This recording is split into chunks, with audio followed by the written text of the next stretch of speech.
समर्थ। आज व्हिडिओ करण्याचे कारण असे की तुम्ही मागे व्हिडिओ केलेला 21 अध्याय पारायणचा आणि प्रकट दिनापर्यंत तुम्ही कशी सेवा करायची तर तो व्हिडिओला मला खूप छान असा प्रतिसाद आला। त्याबद्दल सर्व सेवेकरांचे मनापासून खूप खूप आभार आणि धन्यवाद। आणि आज व्हिडिओ करण्याचे असे कारण की ज्यांचं 21 अध्याय पारायण पूर्ण झाले नाहीत त्यांनी काय करा, आजपासून म्हणजे 18 तारखेपासून ते 20 तारखेपर्यंत 3 अध्यायाचं पारायण करू शकता। म्हणजेच एका दिवशी म्हणजे 18 तारखेला 21 पारायण तुम्ही करू शकता।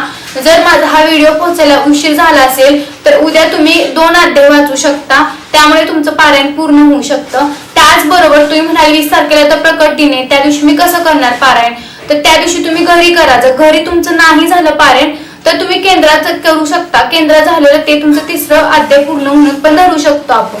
त्याचबरोबर मी थोडक्यात माहिती सांगते की आपले स्वामी समर्थ एक असं बाळ म्हणून किंवा कसं म्हणून जन्माला नाही आलेत, तर ते कसे आले तर एक धरती दुभंगून त्यातनं 8 वर्षाचा बालक असा आलेला आहे, ते म्हणजे आपले श्री स्वामी समर्थ महाराज। आणि आता आपण बघणार आहोत की प्रकट दिना दिवशी नक्की काय करायचं, बरोबर ना। सगळ्यांनाच प्रश्न पडला असेल की प्रकट दिन आहे, मी केंद्रात जाताना काय करू काय नेऊ, तर तुम्हाला मी खरं सांगते कोणीही टेन्शन घेऊ नका। जे सेवक आहेत त्यांना तर माहितच असेल काय असेल ते, म्हणजे काय करायचे तुम्हाला केंद्रात जाताना स्वामींना फक्त सेवाच फ्री आहे, तुम्हाला पण माहिती आहे। सेवा केली की ते मेवा देतातच, हे पण मी नेहमीच म्हणते। सेवा जास्तीत जास्त करायची आपल्याला त्या दिवशी। त्याचबरोबर आपण त्या दिवशी जाताना जर कोणाला वाटलं केळ वगैरे किंवा म्हणजे उपवास सहसा न्यावं कोणी न्यायचं असलं तर, कारण त्या दिवशी काही जणांचा सेवेकऱ्यांचा उपवास असतो, कारण आपण दिला जो प्रसाद असतो तो प्रत्येक सेवेकऱ्याच्या मुखात गेला पाहिजे असं आपल्याला वाटतं, बरोबर ना।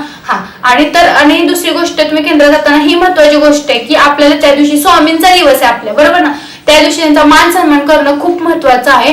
मान सन्मान करायचं म्हणजे थोडक्यात काय असतं तर एक नारळ घ्यायचा, 11 रुपये घ्यायचे, अगरबत्ती घ्यायची, खडी साखर घ्यायची आणि गुडघ्यावर बसून, मी सांगितलं आहे मागच्या व्हिडिओमध्ये कसं बोलायचं, तर तुम्ही तसं बोलू शकता आणि स्वामींना मान सन्मान करू शकता। आणि स्वामींना न चुकता असं म्हणा की स्वामी इथनं पुढे येणारे वर्ष आहे त्यात माझ्याकडून तुमच्याकडे जास्तीत जास्त सेवा होईल आणि माझ्याकडून नाही झाली तर तुम्ही करून घ्या।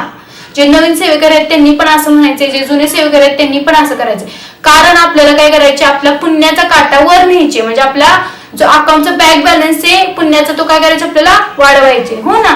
त्यामुळे सगळ्यांनी असं।